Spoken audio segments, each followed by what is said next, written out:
요한계시록 17장을 통해서 한 절씩 교독합니다. 요한계시록 17장 한 절씩 교독합니다. 또 마지막 이제 심판이거든. 또 7 대접을 가진 7 천사 중 하나가 와서 내게 말하여 가로되 이리 오라. 많은 물 위에 앉은 큰 음녀에 받을 심판을 내게 보이리라.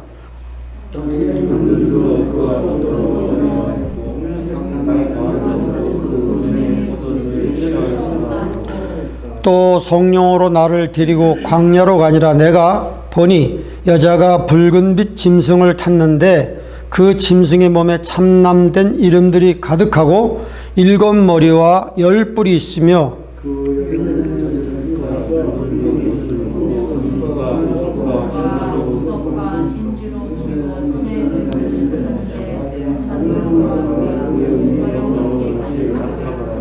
그 이마에 이름이 기록되었으니 비밀이라 큰 바벨론이라 땅의 음녀들과 가증한 것들의 어미라 하였더라.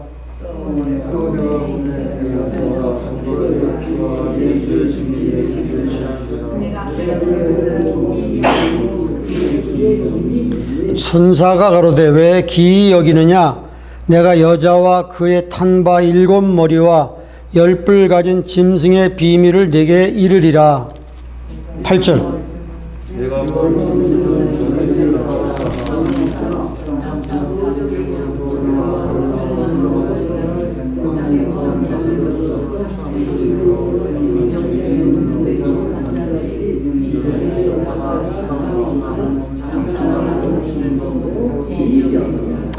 지혜 있는 뜻이 여기 있으니 그 7 머리는 여자가 앉은 7 산이요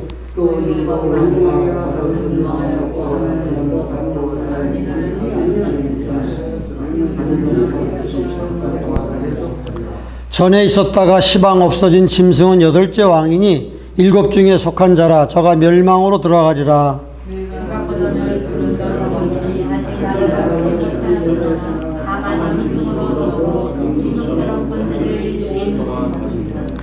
13절. 저희가 한 뜻을 가지고 자기의 능력과 권세를 짐승에게 주더라.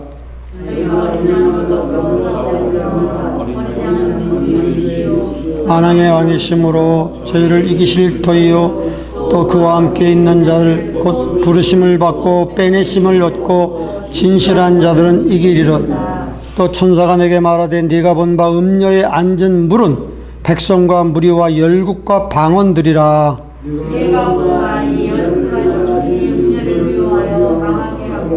벌거벗게 하고 그 살을 먹게 하고 불로 아주 살리리라.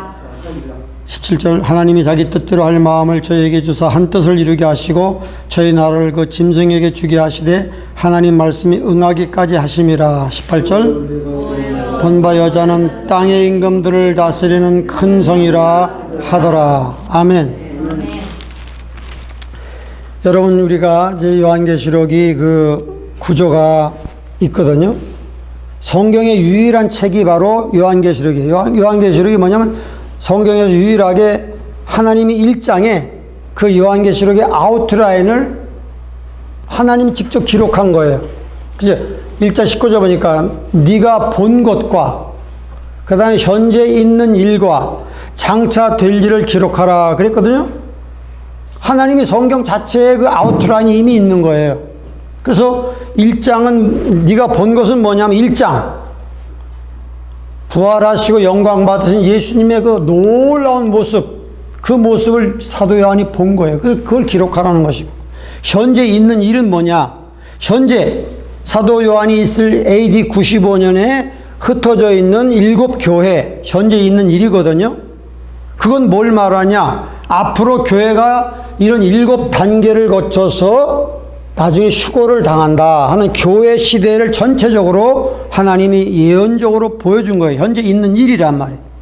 7 단계로 교회가 역사를 이게 연구해 보면 어쩌면 그렇게도 7 단계가 그렇게 맞아떨어진지 알 수가 없어요. 그러니까 지금 우리가 볼 때는 이미 성취된 교회 역사지만 사도 요한이 AD 95년에 볼 때는 앞으로 전개될 예언적인 그런 현재 있는 일이었거든요. 그 다음에 장차 될 일은 뭘 말하냐면, 현재 된 일이 교회가 2장과 3장에 있고요. 장차 될 일은 4장부터 22장까지. 그게 이제 장차 될 일, 그러니까 4장 1절 보면 이 일 후에 메타노이아, 메타타우타라는 그 헬라어가 있는데, 이 일 후에라는 게 뭐냐면 교회의 일이 후에, 교회의 일이 끝난 다음에, 그러니까 지금은 교회 시대잖아요. 교회가 다 이제 마무리되고 교회 시대가 접어질 때에 이 일 후에 내가 하늘이 열린 것을 보니까 이리로 올라오라 하는 4장의 1절의 말씀을 통해서 그 하늘에 올라가 보니까 거기에 이제 24장로들이 하나님의 보좌에 둘러앉아서 찬양 부르고 이런 게 나오거든요. 그러니까 이 일 후에라는 건 뭐냐면 교회 시대가 마감되고 나서, 지금은 교회 시대에 막바지에 있는데 마지막 한 영혼이 예수를 믿고 구원받으면 하나님이 전체 교회의 숫자가 차게 되는 거예요.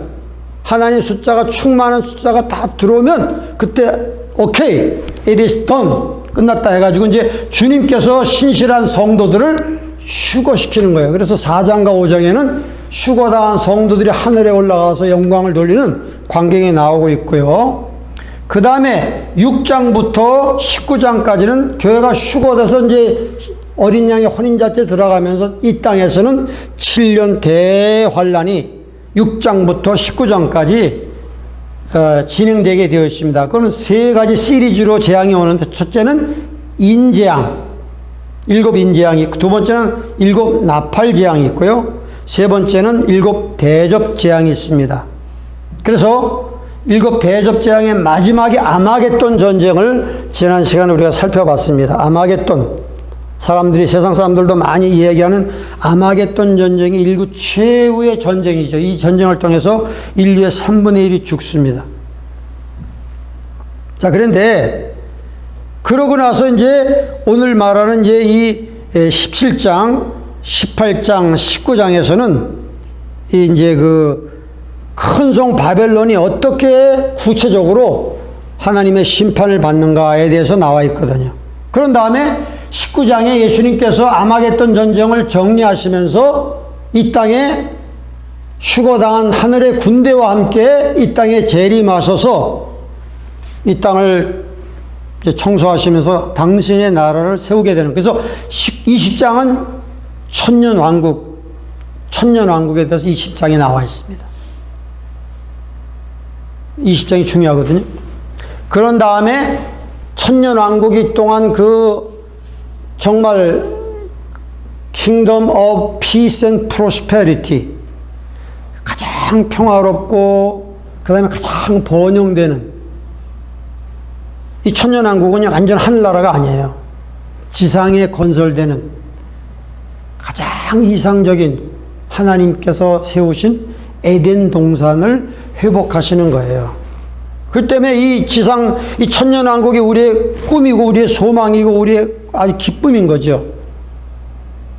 이 영광스러운 나라에, 그러니까 약간 하이브리드 같이 우리가 부활된 신령한 몸을 가진 성도들도 그 안에 들어가고, 육체를 가지고 마지막 환란을 통과한 이스라엘 백성들과 남은 자들이 있을 거 아니에요. 그 많지 않지만 이 7년 환란의 고진 어려움을 통하고 하나님의 은혜 가운데 남아있는 이 땅에 그 육체를 가진 백성들이 있어요. 짐승의 표를 받지 아니하고 정말 그냥 어떻게든지 고생하면서 남아있는 성도들이 있는데, 그 성도들은 육체를 가지고 영광스러운 이 천년왕국에 들어가는 거예요. 우리가 휴거를 당했다. 우리는 예수님과 함께 7년 그 어린 양의 혼인잔치 끝나고 하늘 군대로 주님과 함께 이 땅에 내려오셔서 우리는 이상 육체를 가진 신령한 몸으로, 부활의 몸으로 바뀌었기 때문에 우리는 그 천년왕국에 다스리는, 예수님을 도와서 천년왕국의 그 왕 되신 하나님을 도와서 하나의 그 의의 경찰관으로, 또 어떤 분봉왕 같이 그렇게 이제 일하게 되는 거죠. 엄청난 거죠, 이건. 감히 우리 같은 보잘것없는 사람들이 그런 하나님의 영광을 준다는 것은 정말 상상할 수가 없는 것이죠. 그런데 그 안에 들어간 육체를 갖고 있는 사람들이 이제 거기서 결혼하고 장가들고 아기를 낳는데 그때 수명이 거의 나무의 수명처럼 이사야 65장 예언 보니까 사람의 수명이 나무의 수명같이 많아져 가지고요. 여러분 생각해 보세요. 사람이 1000년을 산다고 900 몇 년을 산다고 그래서 노아 때 이렇게 살았잖아요. 그 사람들이 결혼을 해갖고 아기를 낳는다고 생각해보면 얼마나 많이 아기를 낳겠어요. 요즘에 60년 70년 사는 게 아니라 그렇게 되면 건강하니까 막 아기를 엄청나게, 그러니까 인구 폭발이 이루어지는 거예요. 천년왕국 동안에 인구 폭발이 이루어지는 거예요. 근데 그 좋은 환경에서 그 놀라운 세상에서 자란 어린아이들이 자라가지고 나중에 그 애들은요, 예수 그리스도에 대해서 결단할 시간이 없었던 거예요. 근데 하나님 마지막 테스트를 하는 거예요. 1000년이 다 끝나갈 때쯤에 하나님께서 무적행 같이 사탄을 풀어놓으니까 사탄이 나가서 또 막 미혹하고 하니까 그 수많은 사람들이, 육체를 갖고 있는 수많은 사람들이 하나님을 택할 것이냐 사탄을 택할 것이냐. 그런데 성경 보니까 신기하죠? 그런 좋은 환경에 자란 사람들이 사탄을 택한다는 거예요. 그래서 요한계시록 20장 보니까 마지막 이 사람들이 다 막 무리를 져가지고 하나님을 대적하는 거예요. 그러니까 요한계시록 20장 보니까 나중에 하늘에서 불이 내려와서 그런 반역하는 자들을 다 소멸하고 그걸 깨끗하게 한 다음에 사탄을 완전히 불못에 던진 다음에, 그런 다음에 이 천년왕국이 이제 영원한 하늘, 새하늘과 새 땅으로 옮겨가는 거예요. 이렇게 이제, 그래서 21장과 22장은 새하늘과 새 땅, 새 예루살렘에서 주님과 함께 행복하게 영원히 사는 그러한 그 마무리장으로 되어 있거든요.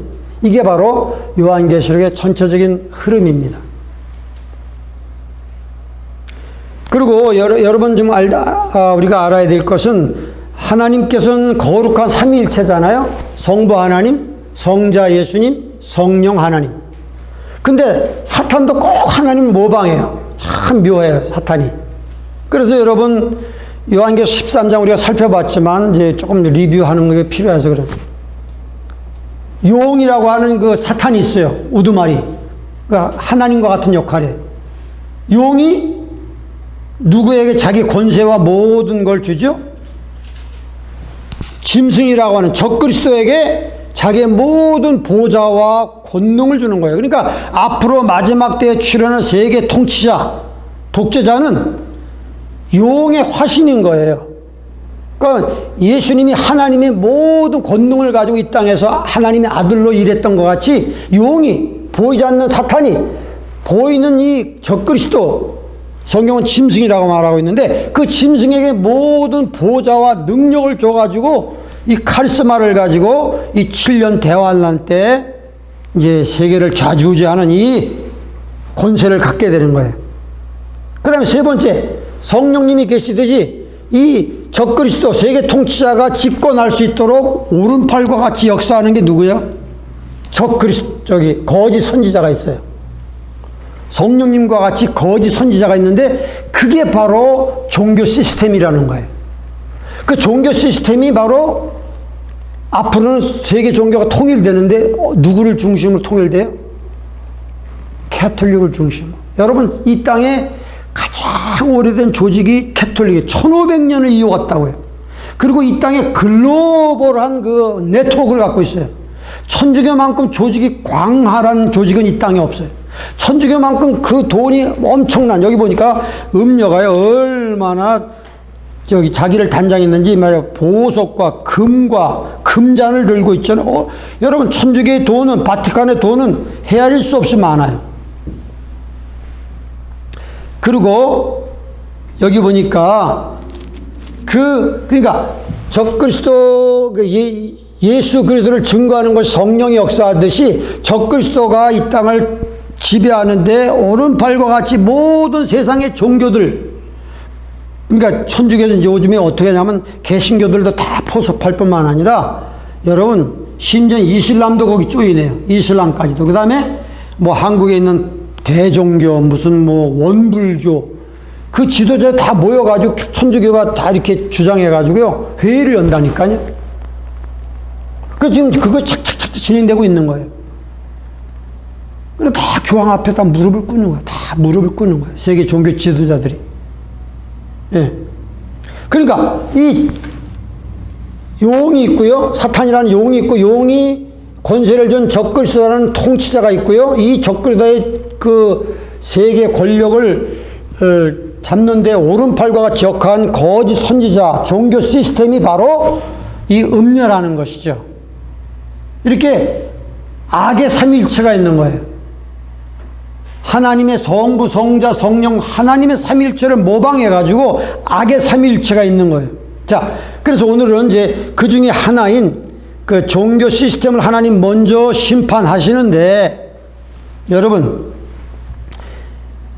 이걸 우리가 알아야 됩니다. 여러분, 이 로마 카톨릭과 바벨론 신비 종교하고는 굉장히 깊은 연관이 있어요, 여러분. 바벨론 신비 종교가 있거든요. 창세기 8장에 보면 바벨탑을 쌓는 사건이 나오고, 10장에 가면요, 10장에 가면 누구가 나오냐면 니므롯이라는 사람이 나와요. 니므롯이 누구의 아들이냐면 노아의 세 아들 중에 그 함 있잖아요. 저주받은 함의 아들이 구스가 있는데, 구스의 아들 니므롯이라는 인물이 창세기 10장에 나오는데, 이 사람이 특이한 사냥꾼이라고 그래요. 하나님 앞에 특이한 사냥꾼이라 그랬는데, 영어로 보면 This is a hunter against the law. 그러니까 하나님을 대적한 사냥꾼이에요, 이 니므롯이. 그러니까 니므롯이 바벨탑을 쌓는데도 주도적인 역할을 했지만, 이 니므롯이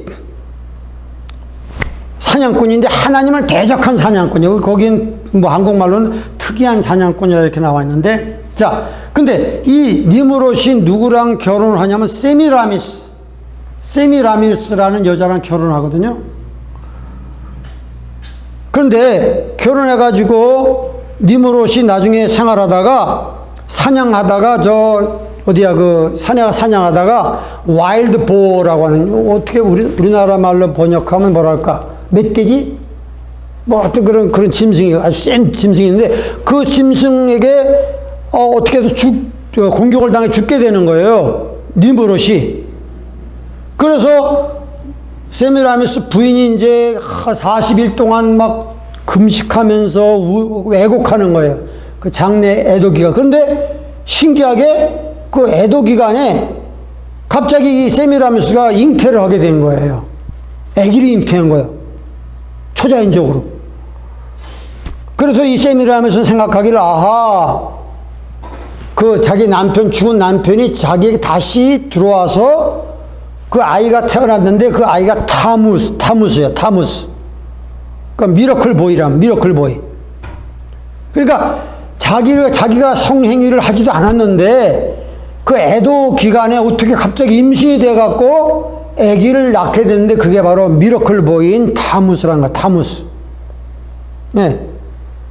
그러니까 이게 뭐냐면, 성경에 말하는 하나님의 구원 계획을 이 사탄이 미리 알아가지고 바벨론 종교라는 것을 통해가지고 이 하나님의 구원 계획과 비스름하게 이렇게 사이비 짝퉁을 만들어낸 거예요. 예수님이 오시기부터 몇천 년 전에 바벨론 종교가 만들어진 거예요. 바벨론 신비 종교가 만들어진 거예요. 그러니까 예수님이 성령으로 마리아에게 잉태되어 가지고 미러클 보인 이 예수가 태어난 것 같이, 그 하나님의 구원 계획을 이 사탄이 엿들어 가지고 그걸 미리 역사 속에 오래전에 예수님이 오기 전 몇천 년 전부터 이렇게 비스름한 종교가, 짝퉁 종교가 만들어진 거예요, 이게 사입이. 그래서 여러분, 이 바벨론 종교에서는 그 세미라미스를 하늘의 여왕, Queen of Heaven, 하늘의 여왕으로 숭배하는 거예요. 하늘의 여왕으로 숭배. 그리고 이 고대로부터 이 바벨론 종교가 모든 문화와 나라에 다 들어가서 아주 유명하게 된 것이죠.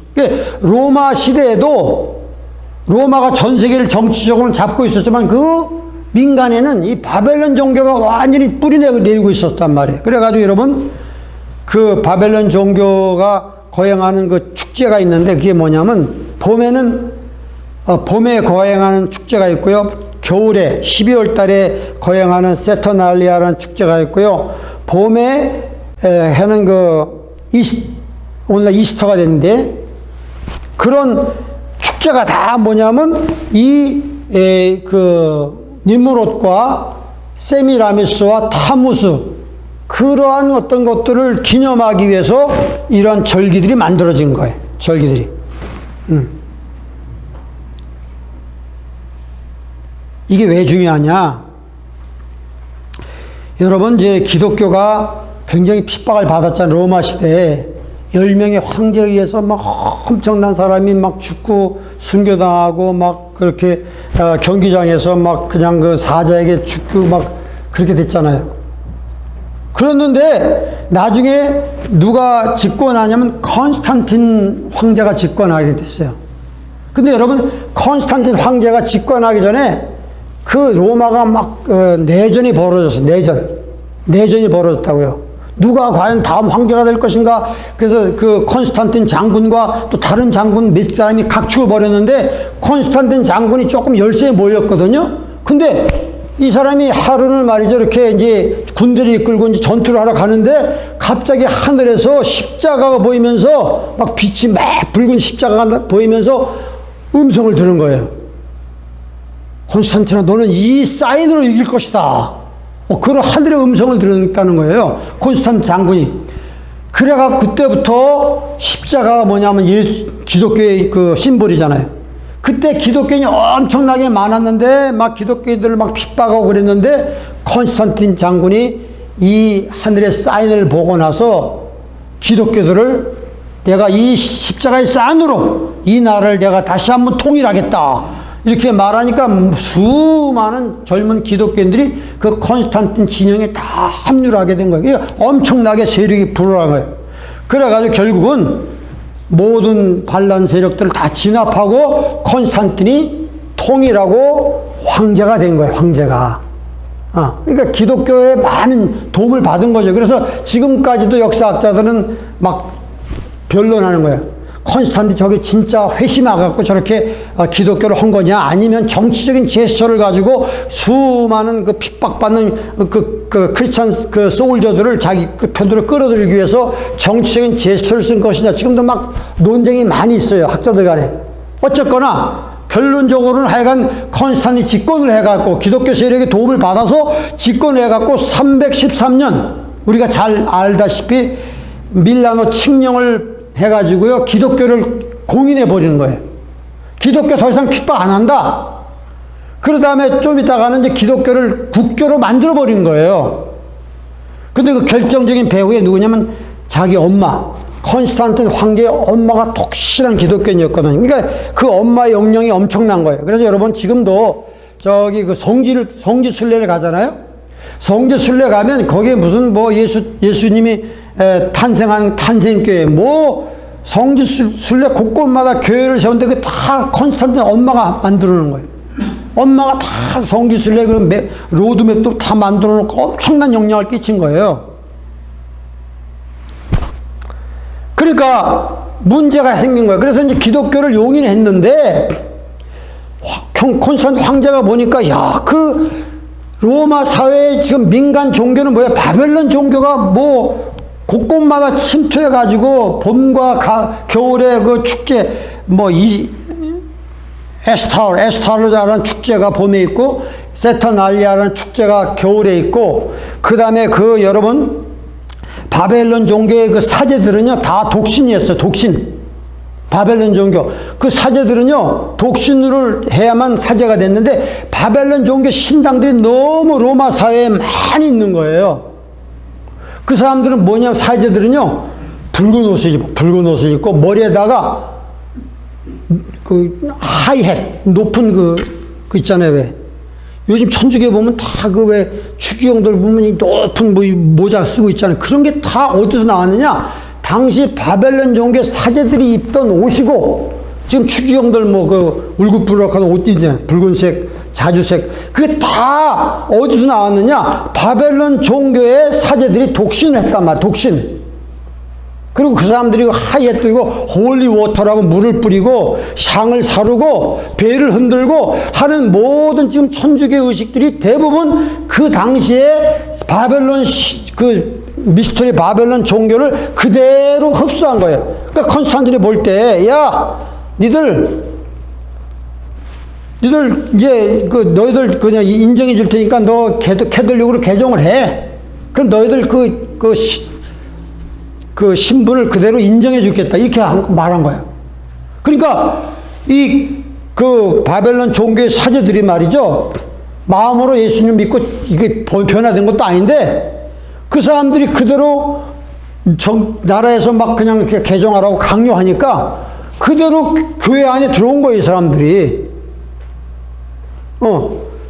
그래서 이런 뭘 다는 아니겠지만 하여튼 많은 경우에 속의 사람 변화되지도 않고 그냥 정부의 압력에 굴복해 가지고 그냥 그 신전들이 이제 교회로 바꿔지고 그 다음에 그 사제들이 이제 신부로 바뀌고 이렇게 되면서 엄청나게 바벨론 종교의 그 모든 형식들이 다 기독교로 끌어내서 말한 거야. 니들이 봄에 지키는 에스타로 그 축제 그거 바꿔라. 그 이스터로 바꿔라. 이렇게 해서 그 이름만 바꾸고 그 사람들의 그 모든 그 축제나 그 사제들이 하는 모든 그 의식이나 이런 것들이 그대로 교회 안에 들어오게 된 것이에요. 여러분, 그래서 이 바벨론 종교의 그 모습들이 기독교에 얼마만큼 천주교에 영향을 끼쳤는지 알 수가 없는 거예요. 그걸 우리가 다 일일이 구별할 수는 없지만 투 바벨론이라는 그런 유명한 책들이 읽어보면은 다 그런 게 나와요, 다. 지금의 캐톨릭이 얼마나 많이 그 당시에 바벨론 종교를 흡수해가지고 자기 세력을 확장하고 그냥 짬뽕이 된 거예요, 짬뽕. 여러분, 요즘도 우리가 이 캐톨릭은 짬뽕으로 유명해요. 혼합 종교예요, 한마디로. 한국에서도 여러분, 처음에 기독교가 천주교 들어올 땐 굉장히 순수했어요. 근데 나중에는 어떻게 되죠? 제사 드리는 거 그러고 다 용인하고 천주교는 뭐 술, 담배 다 용인하고 너무 쉬운 거예요, 천주교는. 그러니까 모든 걸 다 용인. 그러니까 이 천주교가 남미에 들어갈 때는 남미의 혼합 종교를 다 흡수해갖고 이것이 뭐 기독교인지 알 수가 없어요. 미신도 들어가 있고 막. 그러니까 모든 종교가 다 들어오라 이거야. 내 안에 다 들어오라. 그러니까 종교를 캐톨릭으로 통하여 통합하는 거예요, 이제 앞으로는. 그래서 여러분 이 바벨론 종교의 신비한 게 그 뭐냐면 니무롯이라고 있고요. 그 부인이 세미라미스가 있잖아요. 이 세미라미스를 경배하는 거예요. 하늘의 영, 퀸 오브 헤븐, 하늘의 여왕으로 경배하는 거예요. 그러니까 지금 여러분 천주교에서 마리아, 성모 마리아를 경배하잖아요. 그러니까 예수님만이 구원자가 아니에요. 천주교에서는 누구죠? 성모 마리아도 코 리뎀트리스라고 그래요. 동격이야. 예수님과 동격이라고. 그러니까 이 성모 마리아에게 막 기도하고 하면은 성모 마리아가 예수님께 얘기하면 구원 받는 거예요. 근데 우리가 성경 말씀 보면 예수님께서 마리아에게 여자여, 물론 여자가 그렇게 막 무시하는 건 아닌 얘기지만, 내 때가 아직 이르지 아니하였나이다. 그 포도주로 물을 만들 때 그러잖아요. 마리아가 너희들 말이지 이 예수가 무슨 말을 하든지 다 순종해라 할 때 여자여 내 때가 이르지 않았나이다. 예수님 마지막에 십자가에 달려서 돌아갈 때 그 앞에 그 마리아가 모여 섰는데 요한에게 말해. 요한아 너희 어머니다. 그 다음에 어머한테는 여자여 그런데 뭐 아들입니다 이렇게 말했잖아요. 그러니까 이 성경을 보면은 이 마리아는 정말 평범한 그리스도를 하나님을 잘 믿는 순수한 여인 중에 하나지 이게 뭐 하늘의 여왕이 아니란 말이에요. 그죠? 그런데 이 천주교에서 성모 마리아에게 기도하고 성모 마리아여 나를 도와주시옵소서 이렇게 말하는 건 예수님과 성모 마리아를 동격으로 만들어 놓은 거예요. 이게 어디서 나오냐? 바벨론 종교에서 바로 니무롯과 그 타무스 그 다음에 하늘 여왕 세미라미스를 숭배하는 그 흐름이 바로 이 캐톨릭에 들어왔단 말이죠. 하나님은 이렇게 하늘의 여왕을 섬기는 걸 굉장히 싫어해요. 그래서 이사야서 47장 보면 이 모든, 그러니까 바벨탑을 쌓을 때도 어떻게 돼요? 거기서 하늘의 별을 바라보면 점성술이 발전했죠. 점성술. 하늘의 별을 보면서 그 인간의 뭐 운명을 미친다, 영향을 미친다 해갖고 점성소 이런 거 하나님 제일 싫어하는데 그런 게 다 바벨론 종교에 들어있단 말이죠. 그래서 이 요즘에 그 하늘 여왕을 섬기는 거 이런 게 다 그러면 여러분 이 바벨론 종교들이요 세계의 각 문화와 각 그 나라에 퍼졌단 말이죠. 예를 들어서 가나안은 어떤 스타일로 들어왔냐면 가나안에 아슈타로스라는 여신이 있어요. 여신. 그 다음에 바알이라는 남신이 있어요. 가나안 종교거든요. 이게 뭐냐면 아슈타로스의 아들이 바로 바알이란 말이에요. 그러니까 이게 다 그 바벨론 종교가 다 각 문화와 나라에 침투해갖고 그대로. 그러니까 로마에는 어떤 신화가 있죠? 로마. 비너스가 있고 그 아들 큐피트. 이 큐피트가 바로 미러클 보이예요. 비너스와 큐피트. 다 그 형태가 다 비슷해요. 그 다음에 그리스에서는 어떤 신화가 있죠? 에로스와 그 아들 에프라데티스. 이집트에는 아이리스와 이시스. 이게 다 그렇게 그 하늘 여왕, 그 여왕과 아들 미러클 보이 이런 것들이 다 각 문화에 나타난 게 뭐냐면 다 이미 사탄이 그런 각 문화마다 이 짝퉁 복음의 메시지, 짝퉁의 메시지를 미리미리 심어놓은 거예요. 그러니까 혼란을 주기 위해서 그렇게 한 거죠. 예수님이 이 땅에 오실 때 그 혼란을 주기 위해서 그렇게 미리 그 삼위일체 하나님을 이렇게 모방해가지고 이런 거짓 종교를 만들어낸 거예요. 그런데 이제 컨스탄틴 황제가 기독교 용이하면서 그 수많은 그런 민간의 유명한 바벨론 종교를 흡수해가지고 캐톨릭을 이렇게 확장시키는 바람에 그 조직과 그 내용들이 많이 교회에 들어와서 교회가 이렇게 혼합되게 된 것이다. 그러면서 여러분 알다시피 이제 중세 암흑시대에는요, 천주교가 세상을 다 지배했잖아요. 왕들도 천주교의 교황 앞에 무릎을 꿇어야 돼. 각 나라의 그 제후들도 추기경들한테 무릎을 꿇어야 돼. 그러니까 여러분 이 교회의 추기경이나 주교나 교황이 하나의 파워 브로커가 된 거예요. 거기에 잘 보이지 않으면 다 아웃되는 거예요. 그러니까 이게 다 어떻게 보면 이렇게 음녀와 같이 세상의 모든 왕들이 너와 더불어 음행하였다는 게 다 그런 뜻이란 말이에요. 종교적으로 기독교에 탈을 쓰고 있지만 여러분 요즘에도 그래요. 요즘에 내가 누가 보내온 자료를 보니까 지금도 이탈리아 있죠. 이탈리아 정부에서 그 바티칸이 하나의 독립된 나라예요. 이탈리아 로마 안에 있지만 독립된 나라거든요. 그 바티칸 안에 그 아동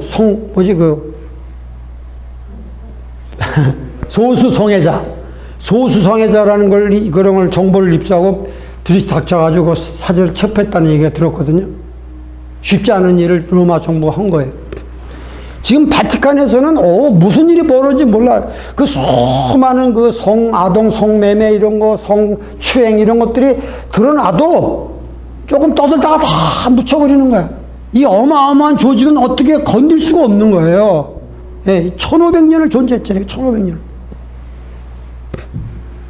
근데 여러분 여기 보세요. 여기 보니까 내가 큰 음녀에 받을 심판을 내게 보이리라 하면서 2절 보니까 17장 땅의 임금들도 그로 더불어 음행하였고, 이게 뭐냐면 아까 모든 그 천주교 그 감독이나 주교 또는 추기경들에게 입맞추지 않으면 이런 어떤 세상 권력도 유지할 수가 없었어요. 1000년 동안. 요즘에서는 많이 그 약해졌겠지만 아직도 남미 같은 데는 지금 엄청난 파워 브로커 역할을 하고 있단 말이죠. 예. 그 다음에 여기 보세요. 여기 보니까 3절 곧 성령으로 나를 데리고 광야로 가니라 내가 보니 여자가 붉은빛 짐승을 탔는데 그 짐승의 몸에 참남한 이름들이 있고 7머리와 10뿔이 있으며, 여러분 이 짐승은 바로 적그리스도 세계 통치자와 처음에는 같이 짝짝꿍이 돼갖고 자기가 적그리스도를 타고 다니는 것 같아. 자기가 모든 걸 이니셔티브를 취하는 것 같아요. 그런데 보세요. 4절 보니까 그 여자는 자줏빛과 붉은빛 옷을 입고, 여러분 천주교 얼마나 이런 옷이 많습니까? 이 천주교 어떤 의식을 보면 자줏빛 이 추기경들을 보면 이런 옷을 많이 입고 있어요. 금과 보석과 진주로 꾸미고 금잔을 가졌대요. 그 바티칸의 부는 측량할 수가 없잖아요. 그 다음에 그 이마에 5절 이름이 기록되었으니 비밀이라 큰 바벨론이라 땅의 음녀들과 가증한 것들의 어미라 했더라. 6절 보니까 한번 같이 읽어봅시다. 시작. 또 내가 보매 이 여자가 성도들의 피와 예수의 증인들의 피에 취한지라. 내가 그 여자를 보고 기이 여겼더라. 여러분, 기독교가 로마의 그 황제 10차례에 걸쳐서 핍박받을 때 얼마가 죽었냐면 약 600만 명이 순교당했다고 교회 사가들은 말하고 있어요. 그런데 여러분, 더 놀라운 사실은 같은 캐톨릭의 종교재판, 이게 영어로 인퀴지션이라고 그래요. 이게 무서운 겁니다. 종교재판에서 수많은 성들이 수백 년 동안에 얼마가 죽었느냐? 약 1500만 명이 죽었다는 거예요. 그러니까 성도들의 피에 취했단 말이에요. 여기 보니까 이 여자가 성도들의 피와 예수의 증인들의 피에 취해버렸어요. 얼마나 종교의 이름을 빙자해서 가톨릭에 반대되는 모든 크리스찬들을 죽였단 말이에요. 여러분 이 인퀴지션이라는 책을 읽어보면 뭐 가슴이 떨려요. 너무너무 무서운 거예요. 참 크리스찬들이 예수님을 부인하라고 막 하고 캐톨릭에 할 때 그걸 거부하면 막 그냥 고문을 하고 말이죠. 불에 태워 죽이고 엄청난 일을 한 거예요. 이 사람들. 그러니까 여기 보니까 이 여자들이 이 성도들의 피와 예수의 증인들의 피에 1500만이 죽었다니까. 1500만이 이 중세 시대로부터 말이죠. 거기 앞장선 게 바로 예수회라는 예수회. 그래서 여러분 예수회 지금은 돌아가셨지만 교황 요한 바오로 2세가 있었어요. 그죠? 그 사람이 있을 때는 유럽에 그때 한번 방문해 가지고요. 공개적으로 사과했어요. 거기 보헤미안이라고 하는 지금의 칠레가 아니 체코. 칠레는 남미에 있는 거고. 체코 지역이 보헤미안 지역이거든요. 옛날에 중세 때. 거기에서 예수회가 주도돼 갖고 개신교 얼마나 죽였느냐? 몇백만을 죽인 거예요. 몇백만을. 그래갖고 그게 다 기록이 남아있어요. 그래가지고 나중에 교황 요한 바오로 2세가 거기 방문했을 때 그걸 인정하고 사죄한다고 그랬어요. 벌써 오래전의 얘기지만. 여러분 정말 무서운 거예요. 이 종교, 그때 예수 믿는 사람들을 마녀 사냥이 거기서 나온 거야. 마녀. 종교 재판할 때마다 마녀 사냥한다는 게 거기서 나온 거예요. 요즘에 트럼프 대통령 탄핵하는 것도 마녀 사냥이라는 말이 많이 있잖아요. 그냥 이단으로 몰려가지고 막 죽여버리는 거예요. 그래서 성도들의 피에 취했다. 자, 근데 여러분 이게 어떻게 알고 있냐면요. 여기 보세요. 9절 말씀 보세요. 9절. 지혜 있는 뜻이 여기 있으니 그 7머리는 여자가 앉은 7산이요. 여러분, 역사적으로 7산, the city on the seven hills라는 말이 있어요. 역사적으로 이 7산의 도시가 바로 로마를 말하는 롬. 이탈리아 로마는 역사적으로 city of seven hills 이렇게 나와 있어요. 저 시카고가 바로 바람의 도시라고 그렇게 알려있듯이 바로 로마가 7산의 도시란 말이죠. 그리고 7산이고 7왕이다. 그 로마의 비밀이 거기 있는, 지혜 있는 뜻이 여기 있으니 그 7머리 여자가 한 7산이다. 여기 뭐 복잡한 얘기가 많이 있어요. 그렇지만은 시간 관계상 다 얘기할 수는 없고. 자, 근데 중요한 것은 여기 여러분 알다시피 처음에는 여자가 그 적그리스도를 도와서 집권하게 하고 그 적그리스도를 마음대로 요리하는 타고 다니는 것 같아. 그런데 나중에 보니까 이 관계가 어떻게 하면 그 짐승이 여자를 몰고 다니는 거예요. 처음에는 여자가 운전하는 것 같았어. 그런데 나중에는 짐승이 여자를 몰고 다니고, 나중에는 세 번째는 어떻게 되냐? 16절 말씀 보니까 어떻게 했어요? 내가 본 바 이 10뿔 짐승이 음녀를 미워하고 망하게 하고 뻘거벗게 하고 그 살을 먹고 불로 아주 살이라. 나중에는 그 이용해 먹은 다음에, 종교를 이용해 먹은 다음에 정치 지도자가 그를 죽이는 거예요. 이게 바로 그 관계란 말이에요. 모든 세세, 어느 세대나 어느 사회나 막론하고 종교가 정치에 이렇게 아부하고 권력에 편승해서 이렇게 할 때 나중에 처음엔 좋지요. 나중에 되면 다 이용해 먹고 멸망당하는 것이 그 운명이란 말이죠. 그래서 이 나중에는 이 종교 지도자와 카톨릭 시스템을 이 정치 지도자가 다 이제 미워해가지고 멸망시키는데, 그러니까 여러분 요즘에도 알다시피 무슨 뭐 영화 같은 거 보면 나쁜 그런 깡패 영화 이런 거 보면 말이죠. 처음에는 자기들끼리 죽이 맞아서 이렇게 하다가 나중에는 꼭 뭐 돈을 차지한다든지 뭐 이렇게 마약을 한 다음에 나중에 지들끼리 싸우잖아요. 이 영화의 패턴이 그렇잖아요. 그러니까 처음에 악을 가지고 서로 협력한 사람들은 나중에는 결과가 안 좋게 돼 있어요. 그 세상의 이치도 그렇고 성경의 이치도 마찬가지예요. 악의 삼위일체가 서로 스스로 무너져 버리는 거예요. 자, 그래서 여러분 오늘 이 무서운 세력이 결국은 하나님의 진노의 포도주 잔을 마시고 철저하게 망가지는 모습을 우리가 볼 수가 있었습니다. 우리 한번 머리 숙여 기도합시다.